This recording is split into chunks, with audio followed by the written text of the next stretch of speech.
Hello! Magandang araw po sa inyo. And ito na po ako at ibibigay ko sa inyo last. Actually, nabigay ko na sa inyo yung umpisa series kasi yung ating self-control. Fruit of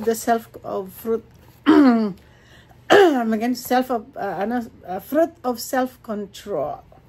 Kasi nabigyan ko na kayo sa last time. Ngayon, bibigay ko na sa ito. Ito na yung pinaka-last natin.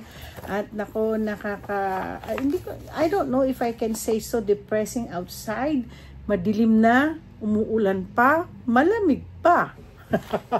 Pero, pag ikaw ay nasa presensya ng Panginoon, walang-wala mga yan. Maaraw. Maaraw sa piling ng Panginoon. So anyway, let's go deeper study of the fruit of the Spirit, which is self-control. The fruit of self-control is the ninth fruit of the Spirit, as mentioned in Galatians 5, verse 22-23. It signifies the ability to manage one's emotions, word, and actions, allowing the Holy Spirit to guide believers and help them avoid sinful behavior. Kaya pala. Self-control reflects the transformative power of God's grace in believers' life, demonstrating naririnig niyo yun? Meron na naman na yung fire truck. Demonstrating a change in character due to the Holy Spirit's work. It is essential for spiritual growth and living the life that honors God. Okay, ito tayo. Ito po kaya naman po pala.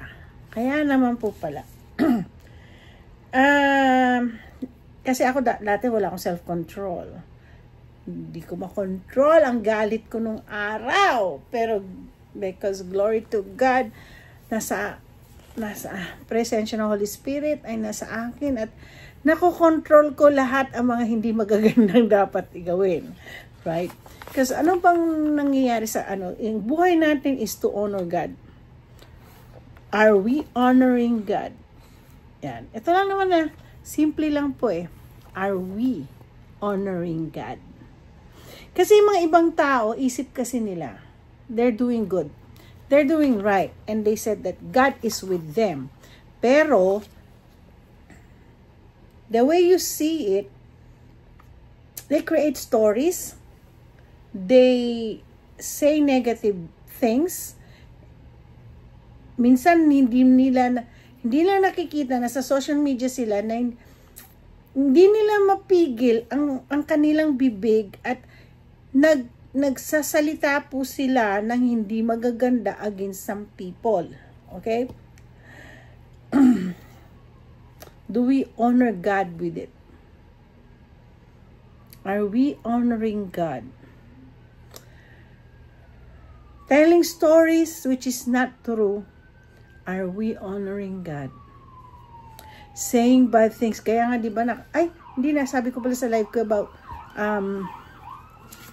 naikwento ko sa inyo yung 10 Commandments, di ba? Ang ganda ng usapan natin kapag live, Alam nyo, ang laki-laki ng pasalamat ko po sa inyo noong isang araw. Hindi ako makapaniwala sa views ko. At ang dami-dami yung dumating. Kahit wala po akong raffle, wala pong raffle. Ang sarap niyo makipag-chika-chika sa inyo. Sige po, magkita tayo uli sa Friday. Yung mga walang tulugan. I feel so overwhelmed sa inyo. Ang sarap-sarap makipag-chika. Alam niyo, sa totoo lang, masarap makipag-chika-chika sa mga taong we honor God, we talk about God, nagpapasalamat nga po ko kay Hanabi at saka kay Karen, itong mga bunso kong mga kapatid. I treat them as my little sisters. Now, pag may taong hindi magaganda sinasabi, hindi ko pa nababasa, na-slay na sila. So anyways, I just want to thank God for the life of these two young ladies, and I pray na God will grant the desire of their heart. And at the same time, natutuwa din ako kasi, sandali ha. Masyado na kasi mainit dito sa loob ng aking opisina. Na kasi kanina malamig. So, inon ko yung heater ko. Grabe. Nasa time na po tayo ng malamig. So, hopefully, sa Thursday, hindi mag-snow. At sa Saturday, which is we will be celebrating Thanksgiving with family na asawa ko doon sa paanan ng bundok. Doon po nag-i-snow. So hopefully hindi. At ayun, ayoko tulong. Sabi nga sino ba nagsabi nun na, huwag mo kakalimutan ng ang chain ng wheel ko. Ilalabas ko na yung kung sakali. Mahirap po mag-drive ng naka-snow dahil nasubukan ko po na slide. Sa totoo lang, kaya nga po umiwas kayo dito po kapag nandito kayo sa Amerika. Pag makita nyo may mga potholes, okay, tapos may tubig yon at nagiging ice, iwasan nyo po yon. Nasubukan ko po yon. Pagkat, daan ng aking kotse doon sa may potholes na yon, alam nyo, hindi ko makontrol. Basta dire-diretso po yung hindi, wag mong stop yung yung brake. Kasi talaga dire-diretso yon. First timer ko, nag-i-snow, talagang nagdire-diretso. Sabi ko, alam mo, Lord, Lord, padalam niyo po ang mga anghel sa langit na tulungan niyo pong hawakan ang aking kotse. Alam mo, talagang every time I prayed that, humihingi ako sa Lord ng saklolo, God is always there to save you. Marami pong beses. Hindi po ako gumagawa ng kwento. Hindi gaya ng ibang tao gumagawa sila ng kwento. This is a facts na talagang ginawa po ng Panginoon. Talagang hindi ko. Ito sinabi ko, nag-brake ka ba? Oo. Huwag mo ka mag-brake kasi all the more mag-brake na-slide ka. Ganun pala. Huwag kayo just let it go. Ganun. Ay, kinakabahan ako. Tapos, dito po, pagkatapos ng, malit lang po yung sasakyan ko, which is Fiat. Umikot ako dyan. Umikot po, buti po walang sasakyan. Umikot po talaga ako, gumanon yung sasakyan ko. Sabi ko, Lord, alam mo kung hindi talaga ang buhay ko, wala sa presensya ng Panginoon, matagal na po siguro natsugi ako. Pero God has a purpose why I'm still here. And being so careful. And every time I do something, I really have to pray to God. So ito nga po yung self-control. So, may ko dito, there is, I recently heard Pastor Greg Laurie, that's one of my favorite evangelists, share on his podcast that we read about Adam and Eve, Genesis 3. We noticed that they are already hanging out at the tree. They were, naghahanging out na raw si Adam at si Eve, no? Isa example po ng self-control. They were told not to eat by God, not to eat, okay? Laurie comically shares how it is unwise to place ourselves in tempting situation. Yeah. Minsan nga, di ba, isa sa mga best example na self-control is during the time of Adam and Eve. Pero, ang iisip ko, if they didn't eat it, sa tingin nyo ba, what if Adam and Eve obeyed God? What if, parang what if So when they ate and disobeyed God, dumami tayo. Sa tingin nyo ba? Yun ang yun ang question ko sa mga kaibigan kong pastor. What if? What if? Maybe it is not food that challenges you. Perhaps it is shopping, bringing TV, social media, your work, or your temper. Ako talaga, na-surrender ko ang temper ko. Pero may time talagang lumabas na po talaga yung temper ko. Pero dahil ang Panginoon ay nasa buhay ko, I learn how to tame. Pero sa unang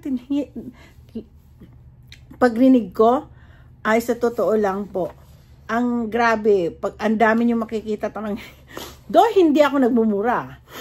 Hindi kami tinuruan ng tatay ko magmura. Pero may mga talagang masasakit mayroon po kasi time talagang lumalabas po talagang masasakit ang masasabihin ko. Pero pagdating at the end of that, sorry Lord, lumabas lang po. Na ano na mga kaibigan ko yan sa akin, tawa sila ng tawa sa akin. So whatever you cannot seem to get under control is a sin issue. We all need the help of the Holy Spirit within us. Kaya po, I am thanking God for the Holy Spirit pag nagkaroon ng hindi ko self-control. Ay nako, kaya talaga minsan ako talaga guilty minsan. Pero alam mo, as our lives is, we are on hindi na because nagtiteach tayo, nag-share tayo ng Word of God. Hindi po. Wala pa po tayo sa peak. We are in progress. Working in progress sa buhay ng Panginoon. Why? We're still learning. We still learning a lot about God, about His plan for us. Ganun. And always remember, God deals individually. It doesn't deal with you, with all your family. Pero siyempre, pag nag-pray tayo, sinasama natin family natin, di ba? So, today we will conclude our study in the fruit of the Spirit. Fruit of the Spirit with the fruit of self-control. O, di ba? So, meron ako ditong isang ito to. So, itong pinaka-last, kasi last na po tayo talaga sa fruit of the Spirit. Itong self-control ang pinakala. So, what is the fruit of the Spirit? Sabi dito, the Apostle Paul writes the fruit of the Spirit, which is the outcome and expression of a relationship with Christ and the Holy Spirit dwelling within us. If the Holy Spirit dwells in you, you don't do bad things. You don't create stories. Okay? So don't you ever quote God's word just because people will know that you kuidaw kayo. Kuidaw po kayo sa mga taong nagsasabi ng Bible verses, pero tingnan nyo ang buhay niya. Tingnan nyo muna ang buhay nila. Okay? So, in conclusion tayo, marami tayo, ang dami, meron ako nabasa dito, mga last part, andito na lahat yung mga ako. Nabasa ko lang kanina.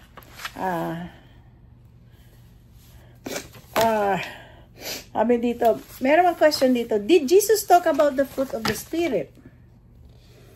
Jesus didn't use the phrase fruit of the Spirit, but he often mentioned fruit in his teachings. 1 John 15 verse 5, Jesus said, I am the vine, you are the branches. If you remain in me, and I in you, you will bear much fruit. Apart from me, you can do nothing. Apart from me, you can do nothing. Fruit is evidence of being connected to Christ.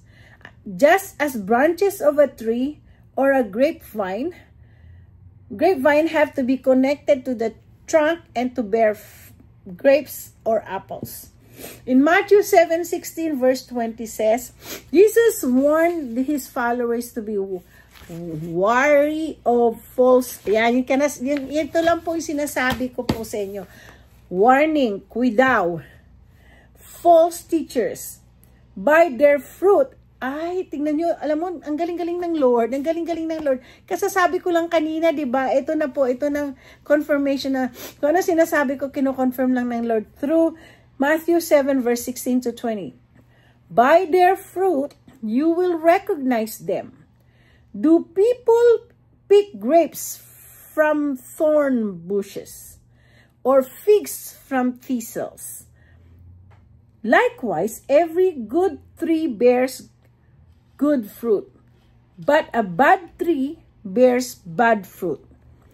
A good tree cannot bear bad fruit, and a bad tree cannot bear good fruit. Every tree that does not bear good fruit is cut down and thrown into the fire. Thus, by their fruit, you will recognize them. Kaya po kayo, pag nagkipagkaibigan po kayo, sumali kayo sa isang grupo, tignan ninyo muna kung anong fruit. Are they good or they're bad? Meron ko narinig, no matter what you said to them, they're so blinded that they see good things. But some people will see it's bad. Anyway, alam mo sa akin, pinagpipray ko na lang. Kahit anong sabihin ng mga ibang tao tungkol sa akin, whatever they said, I pray for them. I pray for them. Diba sabi nga, good fruit. Kung hindi maganda, ang fruit na yan, ang ginagawa natin, tinatanggal, kinakat natin sila. But the wisdom from above is first pure, then peaceable, sabi. Gentle, open to reason, full of mercy and good fruits, impartial and sincere. James 3 verse 17. Ito na, pinaka-favorite ko to. At ito po ang narinig ko noon nung ako nag-umpisa na po maging missionary. Way back. Way back talaga. Nagmi-missionary work po ako sa mga bundok ng Pilipinas.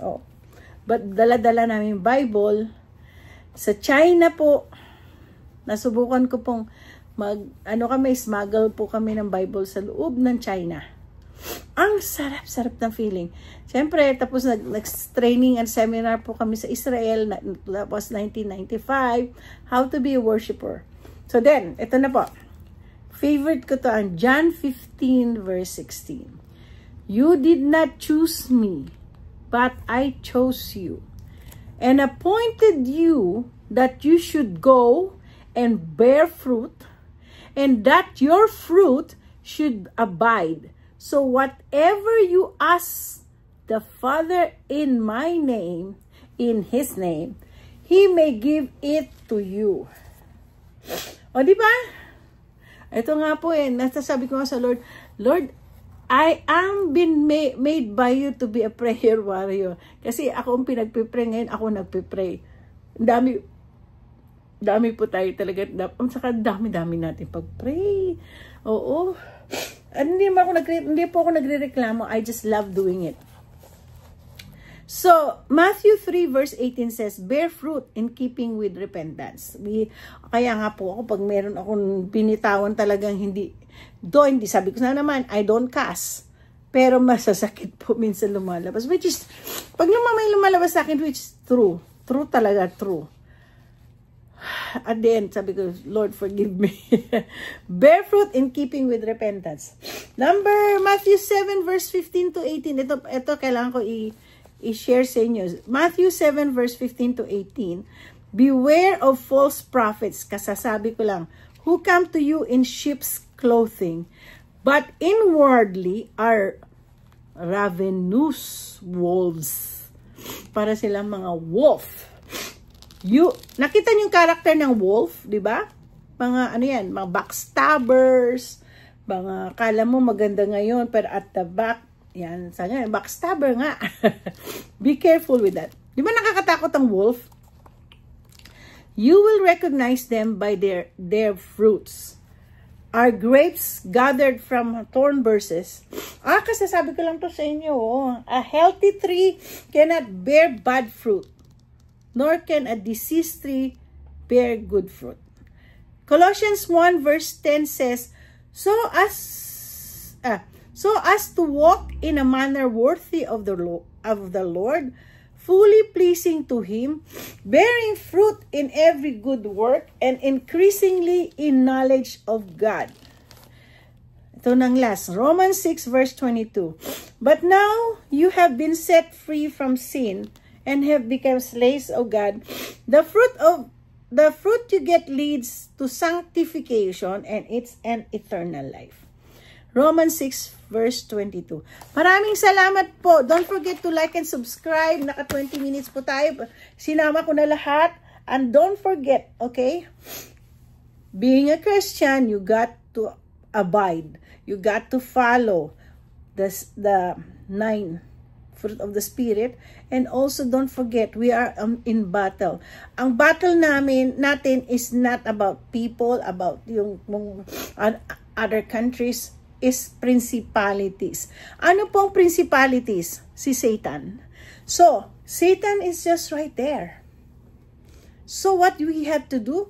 We have to take the armor of God. Go back again to my sharing about armor of God. So, don't forget, guys, don't forget to listen. And I don't even care. Basta ang prayer ko na lang sa Lord na God will increase people who will listen to this. So, hindi, continue pa rin tayo. I still have to do whatever God wants me to do. So, don't forget to like and subscribe. Okay po? Salamat. God bless.